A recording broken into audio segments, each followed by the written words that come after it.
Assalamualaikum warahmatullahi wabarakatuh. Kami dari Komik 2 akan mempersembahkan legenda yang berjudul Joko Kendil. Selamat menyaksikan. Legenda Joko Kendil. Kisah dari Provinsi Jawa Tengah.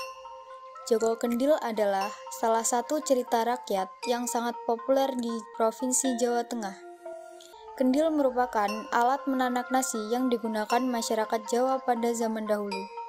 Dalam bahasa Indonesia, kendil disebut dengan istilah periuk nasi. Mari kita simak dalam cerita berikut ini. Pada zaman dahulu, ada seorang anak yang mirip seperti kendil, mendatangi suatu rumah yang dihuni oleh seorang nenek tua atau dapat disebut simbok, yang hidup sebatang kara. Kamu siapa, nak? Mbak, aku lapar sekali. Bolehkah aku minta makan? Simbok tua yang merasa kasihan memberikannya makan, meskipun hanya punya sedikit makanan yang seadanya. Nak, siapa namamu? Dan dari mana asalmu? Aku tidak tahu namaku siapa, Mbak. Tetapi orang-orang memanggilku Joko Kendil. Mungkin karena aku mirip dengan kendil. Aku sudah lupa di mana kampung halamanku. Kedua orang tuaku sudah lama meninggal. Aku hanya hidup dengan belas kasihan orang lain. Mbak, aku pamit dulu. Aku akan melanjutkan perjalanan. Terima kasih banyak, Mbak, untuk makanannya. Sudah beberapa hari ini aku tidak makan. Nak, jika kau mau, kau bisa tinggal di sini bersama Simbok. Lagi pula, Simbok tidak punya anak dan hanya hidup sendiri. Anak kecil yang dipanggil Joko Kendil itu ternyata sangat rajin membantu Simbok. Setiap hari, Joko Kendil bersama Simbok angkatnya mencari kayu bakar. Waktu pun berlalu, Joko Kendil sudah menapaki usia remaja. Hingga suatu hari, ketika beranjak dewasa, Joko Kendil menyampaikan sesuatu kepada Simboknya. Mbak, sekarang aku sudah dewasa. Aku sudah ingin menikah, Mbak. Apa kamu sudah punya calon? Nanti biar Simbok lamarkan. Tidak ada, Mbak. Pokoknya aku hanya mau menikah dengan putri raja. Joko, apa kamu tidak punya calon lain? Putri raja pasti hanya mau menikah dengan pangeran.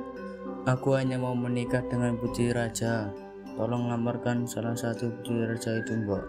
Simbok pun terpaksa menuruti kemauan Joko Kendil. Keesokan harinya, mereka pergi ke istana menghadap raja. Meskipun raja, tetapi aku ini memberikan kebebasan kepada putri-putriku untuk menentukan calon suaminya. Biarlah putriku yang menentukan lamaran Joko Kendil diterima atau tidak. Raja memiliki 3 orang putri. Putri pertama bernama Putri Kantil, putri kedua bernama Putri Mawar, dan putri ketiga bernama Putri Melati. Raja memanggil ketiga putrinya, serta menyampaikan tujuan dari kedatangan Simbok tua dan Joko Kendil. Nah, putri-putriku, sekarang keputusannya ada di tangan kalian. Aku tidak sudi punya suami miskin dan bentuknya aneh seperti itu. Aku hanya mau menikah dengan pangeran kaya raya dan tampan. Aku bersedia menikah dengan Joko Kendil. Aku menerima lamarannya dengan sepenuh hati. Ayah, tolong restui kami.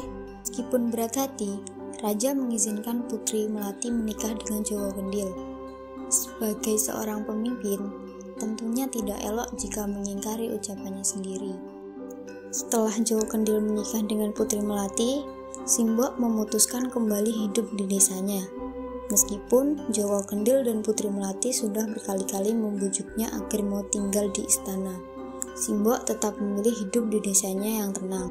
Sedangkan di istana, setiap hari Putri Kantil dan Putri Mawar tidak bosan-bosannya mengejek Joko Kendil.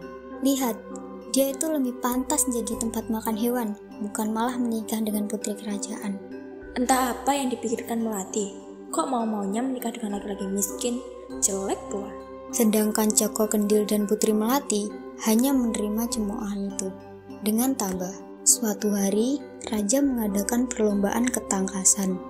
Namun, Joko Kendil tidak terlihat dalam perlombaan itu karena ia sakit. Dewi Melati hanya diam dan berdiri di samping kedua kakaknya sambil menyaksikan pertunjukan tersebut. Sementara, penonton membahana melihat para pangeran dari berbagai negeri yang memperlihatkan keahliannya. Para penonton tiba-tiba dikejutkan oleh kedatangan seorang pangeran berwajah tampan. Semua penonton terpesona. bukan hanya karena ketampanan sang pangeran, tetapi juga oleh ketangkasannya memanah. Lihatlah, sungguh tampan pangeran itu.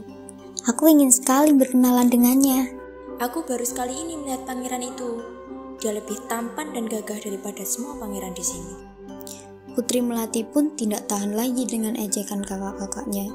Dia pergi dari tempat itu dan kembali ke kamarnya. Di mana suamiku? Katanya sakit. Kendil apa ini? Kenapa ada di sini? Putri Melati yang marah akibat ejekan kakak-kakaknya serta tidak menemukan suaminya melampiaskan kekesalannya dengan membanting kendil yang ditemukannya.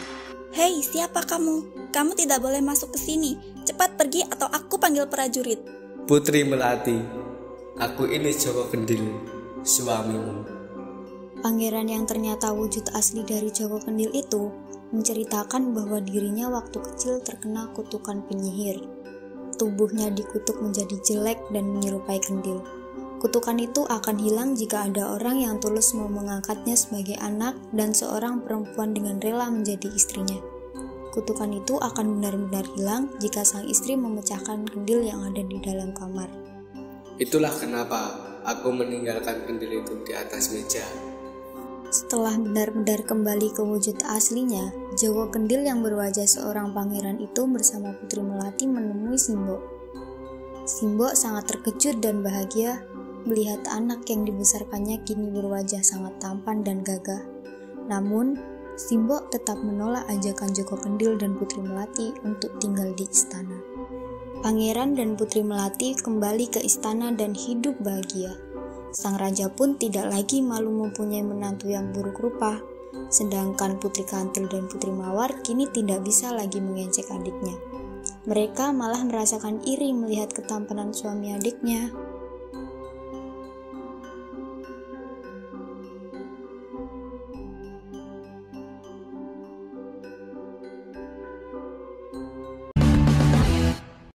Bruh.